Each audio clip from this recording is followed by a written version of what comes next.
Good afternoon, girls. Today we will learn second chapter Lost Spring, written by Anis Jung. Anis Jung is an Indian female author, journalist, and columnist who writes for major newspapers in India and abroad. She was born in Rourkela and belongs to an aristocratic family in Hyderabad.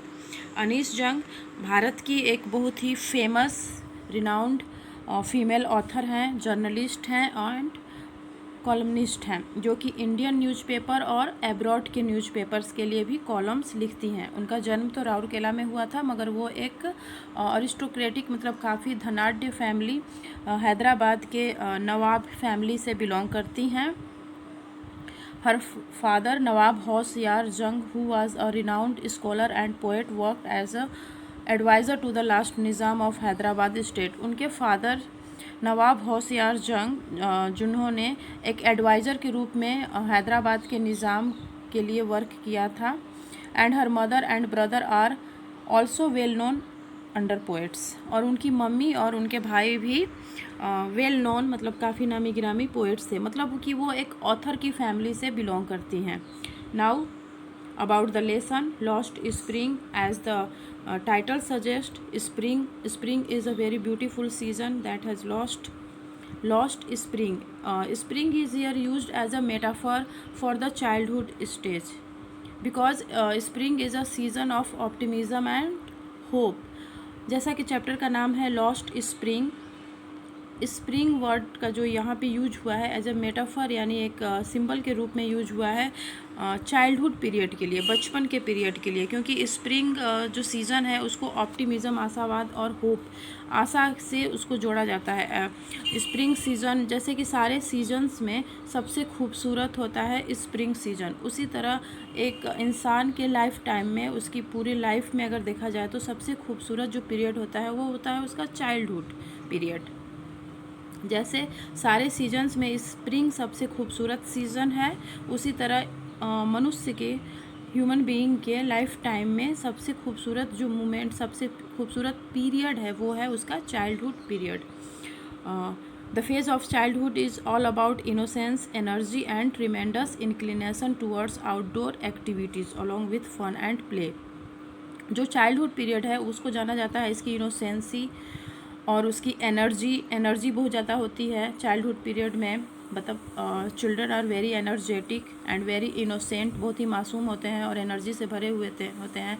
और tremendous inclination, उनका झुकाव होता है outdoor activities, मतलब घर के बाहर जो एक्टिविटीज़ होती हैं, खेल कूद, उसमें उनका ज़्यादा फन एंड प्ले, इसमें उनका बहुत ज़्यादा झुकाव होता है.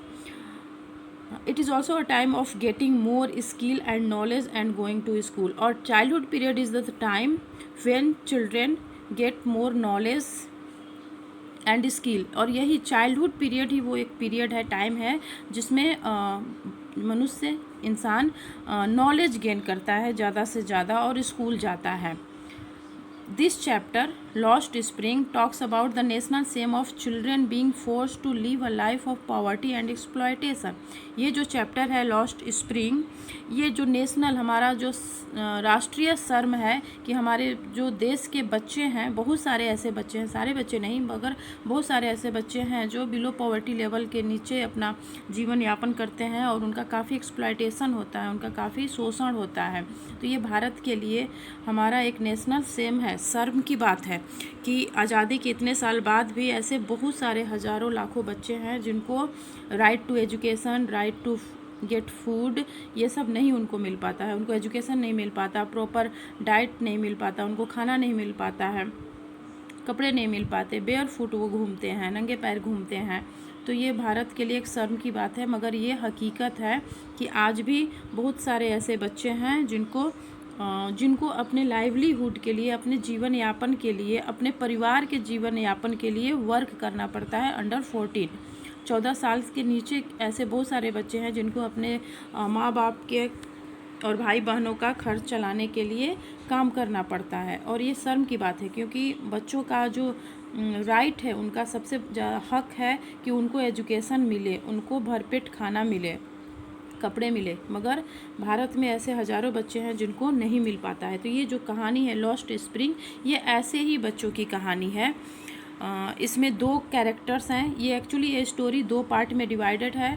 फर्स्ट पार्ट, एक बच्चा है साहिब आलम जो कि ढाका से माइग्रेट होकर के इंडिया आया है लगभग 1971 में। उसकी फैमिली माइग्रेट होकर के, क्योंकि ढाका में बाढ़ आ जाता था और उनके खेतों की सारी फसल बह जाती थी, तो उनको भरपेट भोजन नहीं मिल पाता था, इसलिए वो ढाका से माइग्रेट करके, मतलब वहाँ से दिल्ली आकर के, सीमापुरी एक एरिया है जो कि दिल्ली में उस समय जंगल हुआ करता था, और वहाँ पे वो लोग इलीगल ढंग से, मतलब गैरकानूनी ढंग से मड्स के, कीचड़ के और ऊपर से टर्पोलिन के घर बना करके वो लोग रहते हैं।